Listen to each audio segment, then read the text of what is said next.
France, début des années 1950. Dans cette région, personne ne traversait la forêt à l'arrivée de l'automne. Les familles renforçaient leurs toits d'ardoise, faisaient des réserves de bois et de provisions, et restaient près de la route principale, car là-bas, lorsque le froid descendait des montagnes, il ne descendait pas en douceur, il descendait comme une sentence. C'est pourquoi, lorsqu'un homme décida de vivre seul au cœur de la forêt, loin de tout sentier connu, cela fit immédiatement la une des journaux. Ce n'est rien de plus que le premier vent du Nord, ont-ils dit au café du village. Il n'a pas protesté, il rassembla simplement ses affaires, traversa les arbres, et disparut parmi les pins sombres et les pierres humides. Ce que personne n'a remarqué, c'est le détail qu'il répétait chaque matin toujours de la même manière, comme s'il s'entraînait à quelque chose qui n'était pas encore arrivé. Et lorsque l'hiver rigoureux arriva prématurément, trop prématurément, la forêt entière se mit à absorber les sons, et il fallait bien que quelqu'un quelque part remarque un signe avant qu'il ne soit trop tard. Mais le premier signe, ce ne serait pas un cri. Le village le plus proche s'appelait San Isidro. Quelques maisons en pierre, une fumée paresseuse s'échappant des cheminées, des chiens blottis au soleil quand il y avait encore du soleil. À l'époque, personne n'appelait cela l'isolement. C'était tout simplement le mode de vie normal. Travailler tôt, des conversations brèves et le respect de tout ce qui pouvait tuer sans prévenir. Avalanche, fièvre, glissement de terrain, et le froid. Là-bas, l'hiver n'était pas un événement, c'était un souvenir collectif. Chacun savait où la glace mordait en premier, au doigt, dans l'eau, sur les animaux. Et chacun savait ce qu'il ne fallait pas faire, ne pas construire loin, ne pas vivre à l'intérieur de la forêt. Ceux qui avaient besoin de couper du bois de chauffage partaient et revenaient le même jour. Ceux qui ont chassé ont laissé des traces bien visibles sur leur passage. Ceux qui se sont perdus n'ont pas été recherchés très longtemps, non par cruauté, par les mathématiques. C'est pourquoi l'arrivée d'Esteban avec peu d'affaires et un silence qui semblait trop vieux pour son âge, devint une curiosité inquiétante. Il apparut par un froid matin de septembre, avec un cheval maigre, une petite charrette et des outils usés. Il paya comptant un terrain dont personne ne voulait, une étendue de forêt dense et humide, loin de la route, où le vent faisait un bruit étrange en bruissant dans la cime des arbres, comme s'il répétait sans cesse l'orage. « Vous allez planter quelque chose ?» demanda le propriétaire du café comme ça, sans raison particulière. Esteban secoua la tête. « Tu vas à la chasse ?» Il regarda le sol comme s'il mesurait quelque chose d'invisible. « Je vais y habiter. » Le mot « live » sonnait faux là-dedans, non pas parce que c'était impossible, mais parce que c'était inutile. Au village, vivre signifiait avoir des voisins, un feu partagé, quelqu'un pour frapper à votre porte si la fumée cessait de sortir de la cheminée. Esteban n'aurait aucune porte à laquelle frapper. Les gens ont commencé comme toujours dans les petits endroits. Quelques rires brefs, des paris, des commentaires lancés par-dessus l'épaule. À l'atelier, quelqu'un a dit qu'il devait être de la ville, sans préciser d'où. À l'église, une femme a murmuré que ce ne pouvait être que folie ou châtiment. Au café, 2 hommes se sont mis d'accord sur des échéances. 10 jours, 1 mois tout au plus. Quand la première tempête de neige arrivera, il reviendra. Esteban a tout entendu. Je l'ai toujours entendu. Il n'a jamais répondu. Et cela l'irritait plus que n'importe quelle dispute. La première semaine, il acheta du sel, du pétrole, des haricots secs, de la farine et des allumettes. Puis il retourna dans la forêt avec le calme de quelqu'un qui fait ce trajet tous les jours, même s'il ne l'avait jamais fait auparavant. La forêt l'engloutit rapidement. Mais il y avait un détail que personne n'a remarqué. Esteban n'improvisait pas. Il travaillait comme s'il suivait une vieille liste préparée à l'avance dans sa tête. Chaque matin, avant le lever du soleil, il faisait exactement la même chose. Il allait jusqu'à un ruisseau peu profond, brisait la fine glace avec un morceau de bois et remplissait un seau. Ensuite, je posais le seau près du feu et je regardais. Pas l'eau, temps. Personne dans le village ne comprenait cela. Et personne ne remarqua que, tandis qu'il riait de l'isolement, le vent commençait à changer de direction sur la colline. Un changement imperceptible, presque invisible. Le genre de chose qui ne devient effrayante que lorsqu'elle est déjà trop avancée. À l'arrivée du mois d'octobre, San Isidro fit comme à son habitude. Inspection des toits, entreposage du bois de chauffage près des murs et rapprochement des animaux des maisons. Le froid n'était pas encore vraiment arrivé. Mais les organismes humains avaient déjà perçu l'avertissement. Esteban, non. Ou du moins, il semblait ne pas s'en rendre compte. Tandis que le village se préparait à résister, Il s'enfonçait toujours plus profondément dans la forêt. Chaque voyage était plus long. À chaque retour, il prononçait moins de mots. Certains ont commencé à remarquer de nouvelles marques au sol, des troncs d'arbres coupés nets, des pierres empilées près du ruisseau. Rien de grave, rien d'extravagant, tout simplement persistant. Il soulève quelque chose, a commenté un homme dans le café. Seul? Demanda un autre. Seul. Ce n'était pas du courage. C'était la méthode. Esteban choisit un endroit en contrebas, abrité par de gros rochers et des arbres centenaires. Ce n'était pas le plus joli endroit, ni le plus sec, mais il y avait deux choses qu'il considérait comme essentielles. Un sol ferme et de l'eau à proximité. La plupart des gens auraient choisi le contraire. Il a choisi ce qui impliquait un travail difficile.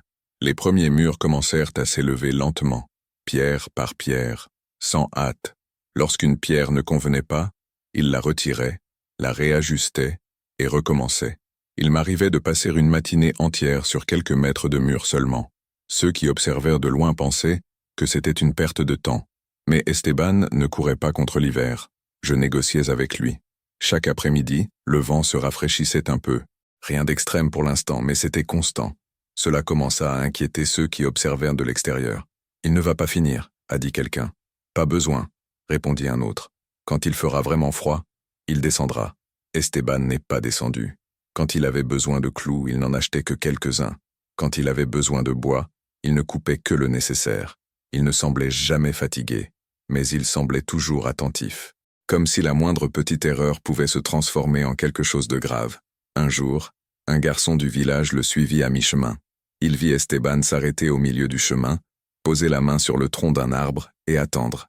Il resta immobile pendant près d'une minute entière. Puis Esteban changea de cap. Le garçon ne comprenait pas. 3 jours plus tard, le sentier qu'Esteban avait évité s'est effondré après une courte averse. Dans le village, personne n'a fait le lien. Fin octobre, la structure existait déjà. Ce n'était pas une maison, pas encore. C'était quelque chose entre les deux. Trop solide pour être improvisé, trop petite pour être confortable. Esteban y dormait certaines nuits. D'autres nuits, il descendait dans un abri temporaire. Je testais l'endroit, comme s'il s'attendait à ce que ça échoue. Et le froid a commencé à nous mettre à l'épreuve lui aussi. Les matins se levaient sous une épaisse couche de glace. Le ruisseau ne cédait plus facilement. Le vent soufflait plus fort, plus profondément. Un vieil homme fit cette remarque sans regarder personne. Ce vent n'est pas typique du mois d'octobre. C'était la première fois que quelqu'un semblait véritablement inquiet. Malgré cela, personne n'est allé avertir Esteban. Certains pensaient que cela ne changerait rien. Certains pensaient qu'il devait apprendre par lui-même. Une partie de lui refusait d'admettre que peut-être, il avait déjà vu quelque chose. Esteban continua au même rythme. Elle n'a pas accéléré. Il n'a pas improvisé. Il n'a pas reculé. Le dernier après-midi d'octobre, il ajusta seul une lourde poutre. Il s'assit par terre quelques minutes, respirant lentement. Il contempla le ciel, désormais couvert et lourd. Il y est resté plus longtemps que d'habitude. Les premières neiges sont tombées tôt le matin. Aucune annonce. Lorsque San Isidro s'éveilla, le sol était recouvert d'une fine couche silencieuse qui craquait sous ses pieds. Ce n'était pas encore l'hiver. Ce n'était qu'un avertissement. Esteban a essayé d'agir trop vite. Il saisit la poutre de rechange et tenta de la mettre en place de toutes ses forces. Le bois glissa à cause de l'humidité. Son pied gauche perdit l'appui. Il bascula sur le côté et heurta violemment le socle en pierre de l'abri. L'air lui a quitté les poumons d'un coup. Pendant quelques secondes, Esteban fut incapable de bouger. Dehors, le vent s'est levé. La neige s'est mise à tomber violemment, recouvrant le sol de l'abri. Le feu affaiblit. Esteban essaya de se lever. L'organisme a réagi trop tard. Une douleur aiguë lui remonta le long des côtes. Son souffle devint court, trop court. C'est là que l'erreur a révélé son ampleur réelle. Si le feu s'éteignait, il n'aurait pas le temps de le rallumer. Si elle s'évanouissait, personne ne le saurait. Si cette pièce n'était pas remise en place, la nuit ferait le reste. Il s'agenouilla, s'appuyant sur ses mains, attendant que le vertige passe. Il attendit plus longtemps qu'il n'aurait dû. Lorsqu'il tenta de se relever, le monde se mit à tourner. Esteban s'arrêta. Il n'a pas insisté. Il rampa jusqu'au feu, y jeta du bois, et l'alimenta jusqu'à ce qu'il se stabilise. Puis, par des mouvements lents et presque mécaniques, il prit l'épaisse étoffe qui servait à recouvrir ses outils et la pressa contre la fissure de l'intérieur, la renforçant avec du poids et de petites pierres. Ce n'était pas une solution. Il s'agissait d'une question de survie immédiate. La tempête a fait rage toute la nuit. Le vent mettait à l'épreuve chaque point faible. La neige s'accumulait contre le flanc endommagé, accentuant la pression. Esteban restait éveillé, assis près du feu, respirant avec précaution pour ne pas ressentir pleinement la douleur. Chaque fois qu'il s'assoupissait quelques secondes, le craquement sourd du bois le réveillait. À San Isidro, cette même nuit, personne ne dormit bien. Les rafales de vent frappèrent les fenêtres avec une force inhabituelle. Un vieil homme fit remarquer qu'on se serait cru en janvier plutôt qu'en novembre. Quelqu'un a de nouveau posé la question concernant l'homme de la forêt. Cette fois, personne n'a répondu. Pas drôle. Juste avant l'aube, le vent a soudainement faibli. Ce ne fut pas progressif. C'était comme si quelque chose de trop puissant s'était éteint. Le silence qui suivit fut pesant, inconfortable. Esteban se réveilla face à ce silence. Le feu brûlait encore, faiblement mais régulièrement. La crevasse était contenue. L'abri avait tenu de justesse. Il tenta de se lever et sentit une douleur fulgurante lui traverser la poitrine. Il ne cria pas. Il s'arrêta simplement, prit une profonde inspiration et se rassit. Il resta là longtemps, fixant du regard le mur de fortune. Il n'y avait pas de colère. Il n'y avait aucun répit. Une décision a été prise. Lorsque le soleil commença à illuminer la neige accumulée, Esteban eut du mal à sortir. Le monde était méconnaissable. La forêt semblait plus petite, ensevelie sous le poids du blanc. Le chemin du village avait disparu. Il savait ce qu'il devait faire. Il passa le reste de la matinée à consolider définitivement le point faible. Pas rapidement, pas avec élégance, mais avec justesse. Chaque mouvement lui coûtait cher. Chaque coup de marteau résonnait dans son corps. Quand il eut terminé, il était trop épuisé pour célébrer. L'hiver est véritablement arrivé 3 jours plus tard. Ce n'est pas arrivé comme une tempête. Il est apparu comme un état permanent. Le froid cessa d'être un événement et devint la norme. Le soleil paraissait bas, faible, sans réchauffer. La neige ne fondait plus à midi. Elle s'accumulait simplement, silencieusement, patiemment. À San Isidro, les gens ont vite compris. Les animaux ont été rassemblés, définitivement. Les conversations sont devenues plus courtes. Personne ne parlait de quand ce sera fini. On parlait de supporter la situation. La route a été fermée la 2e nuit. Là-haut, Esteban remarqua le changement près du feu. Le bois brûlait plus vite, même sans vent fort. Il crépitait, trop sec.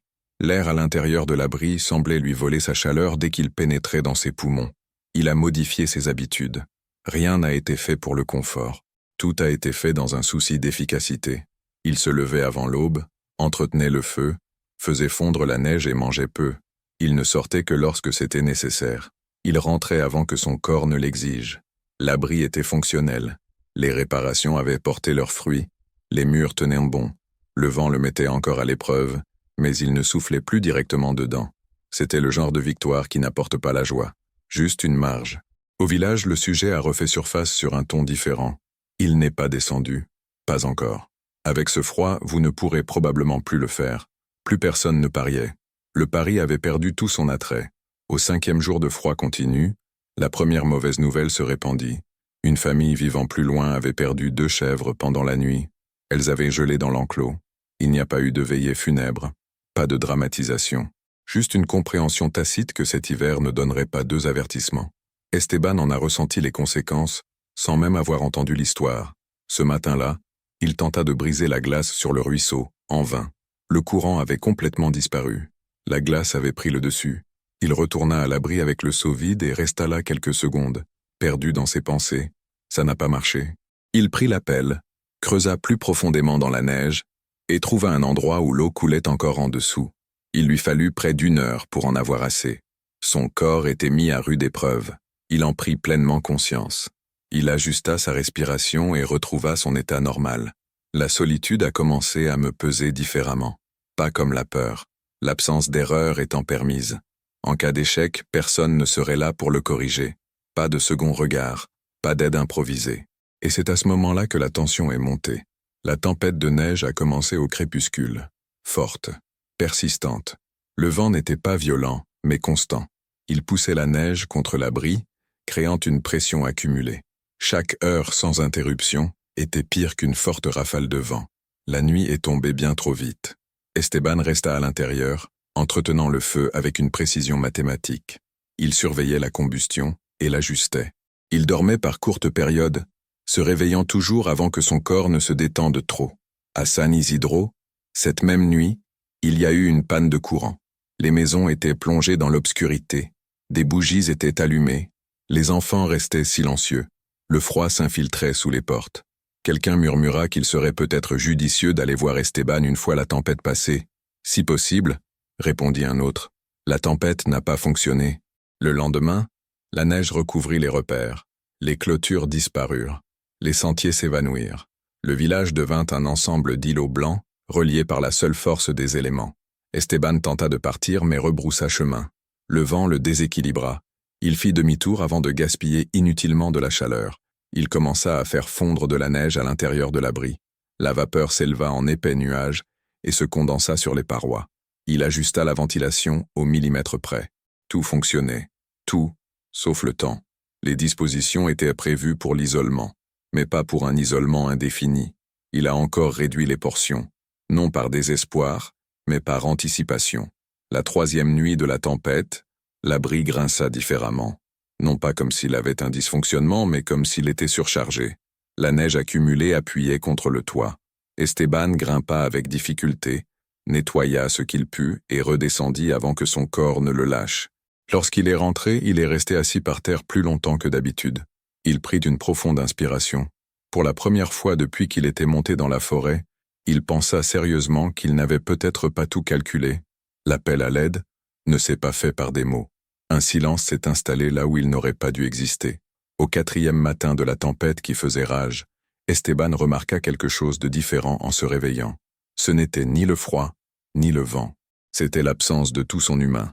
Même les jours de mauvais temps, un écho lointain du village finissait généralement par nous parvenir. Une cloche, un moteur, des voix portées par le vent. Rien pour le moment. C'est alors qu'il a vu les marques. Ils ne provenaient pas d'animaux. Des empreintes irrégulières émergeaient de la neige accumulée, interrompues et confuses. Elles avaient commencé plus bas et s'arrêtaient là, près de la lisière où la forêt s'épaississait. Quelqu'un avait essayé de grimper et a échoué. Il n'a emporté que l'essentiel. Il ne pensait pas au mérite, même pas ironiquement. Il réfléchissait à sa condition physique. Combien de temps peut-on supporter de marcher ainsi? Quelle quantité d'énergie le froid absorbe-t-il avant de tuer? Il connaissait désormais ses comptes. Il suivit les marques. Le vent lui fouettait le visage. La neige lui piquait les yeux. Le chemin n'existait plus. Seule la direction comptait. Esteban marchait en comptant ses pas, adaptant son allure pour ne pas épuiser toute son énergie d'un coup. Les marques se sont espacées, puis confus, puis ils ont disparu. Il a entendu avant de voir. Un son bref, trop faible pour être un cri. Une supplique maladroite née du froid. Il a trouvé 3 personnes. Un homme âgé était assis contre un rocher, les yeux grands ouverts, respirant superficiellement. Ses mains tremblaient faiblement. À côté d'elle, une femme serrait un paquet contre sa poitrine, essayant d'en protéger le contenu de son propre corps. Un garçon, âgé d'à peine 10 ans, était à genoux, incapable de se relever seul. Esteban a immédiatement reconnu l'homme. Il faisait partie de ceux qui s'étaient moqués de cette vente. Pas la plus cruelle, les plus convaincus. Il n'y a pas eu de demande formelle. Un regard trop las pour exprimer la fierté. Esteban n'a rien dit. Il s'agenouilla d'abord près de l'enfant. Il examina ses mains, dangereusement froides mais encore praticables. Puis il aida l'homme à se relever. Son corps était trop lourd pour son âge. Esteban a ajusté le poids et effectué le calcul le plus difficile de cet hiver. Il n'était pas possible de tous les prendre en même temps. Il désigna l'abri, visible seulement comme une forme sombre parmi les arbres voisins. La femme comprit sans écouter. Elle continua avec le garçon. Esteban resta avec cet homme. Le retour fut long et difficile. Chaque pas était pénible. Le vent se renforça. À un moment donné, l'homme commença à flancher. Esteban s'arrêta, ajusta son appui et attendit de reprendre son souffle. Il n'a pas lutté contre le temps. Elle n'a progressé que lorsque cela était possible. À leur arrivée au refuge, la femme était déjà à l'intérieur. L'incendie faisait rage. Le garçon tremblait près des flammes. Esteban ferma l'entrée, renforça rapidement la défense et se mit au travail. Il n'y a pas de mauvaise précipitation. Aucun désespoir visible. Il retira les vêtements mouillés. Il réchauffa peu à peu la maison. Il fit fondre la neige. Il partagea la nourriture. Il n'a rien expliqué. Il n'a rien demandé. Cette nuit-là, l'abri devint un refuge. Dehors, la tempête continuait. À l'intérieur, 4 personnes respiraient encore. À l'aube, le visage du vieil homme commença à reprendre des couleurs. Il ouvrit les yeux et contempla les murs de pierre, le plafond bas, le feu maîtrisé. « Je pensais que tu ne tiendrais pas le coup », dit-elle, la voix brisée par le froid et par autre chose. Esteban a ajusté le bois de chauffage. Il n'a pas répondu. La phrase tomba à terre, devenue inutile. La tempête affaiblit 2 jours plus tard. Elle ne s'est pas arrêtée d'un coup, elle s'est simplement épuisée. Esteban fut le premier à partir. La forêt avait changé d'aspect. Des arbres courbés, plus aucun sentier. L'abri était toujours là, signalé mais intact. Quelques heures plus tard, ils ont péri ensemble. San Isidro ne ressemblait pas à une destination. On aurait dit un lieu qui avait survécu. Personne n'a posé de questions. On regardait Esteban d'un œil nouveau, non pas avec une admiration excessive, mais avec une reconnaissance silencieuse. Les jours suivants, certains montèrent dans la forêt, non pas pour rire, mais pour voir comment cela se passait. Quelque chose a changé, pas de discours, pas d'annonce. Esteban continua de vivre là où il avait toujours vécu. Il n'est pas devenu un leader. Cela n'a pas suscité de discussion. C'est devenu une référence tacite. Lorsqu'une personne devait prendre une décision difficile, on disait « demandez-lui ». Et personne n'a ri. Il existe des endroits où la liberté d'expression est interdite. Ils acceptent uniquement les présences. L'hiver se moque des projets et des opinions. Il arrive, tout simplement. Et lorsqu'il arrive, il révèle qui l'a construit pour qu'il paraisse, et qui l'a construit pour durer. Esteban n'a jamais voulu rien prouver. Il n'a choisi de rester que lorsque tout le monde avait parié qu'il partirait. Et parfois, c'est ce qui rend un homme invisible. Dans un abri, certains pensent que la force consiste à s'éloigner lorsque les choses se compliquent. D'autres découvrent, trop tard, que la force réside dans la persévérance. Esteban n'a jamais voulu être un exemple. Je n'ai jamais voulu rien prouver. Il a tout simplement construit quelque chose qui résisterait quand tout le reste s'effondrerait. L'hiver est passé, d'autres viendraient, ils viennent toujours. Et quelque part, dans une forêt, quelqu'un devra prendre une décision. Il est conçu pour ressembler à... Ou alors, il est conçu pour durer. Si cette histoire vous a marqué jusqu'ici, ce n'est pas un hasard. C'est parce que ce genre de silence parle aussi à ceux qui savent écouter. Abonnez-vous à la chaîne. Pas pour un soutien vide de sens, mais continuez à suivre des histoires qui ne crient pas, mais ils demeurent. La vidéo suivante vous attend. Une autre vie. Un autre hiver. Une autre fois où quelqu'un avait besoin de rester quand tout le monde était parti. À bientôt.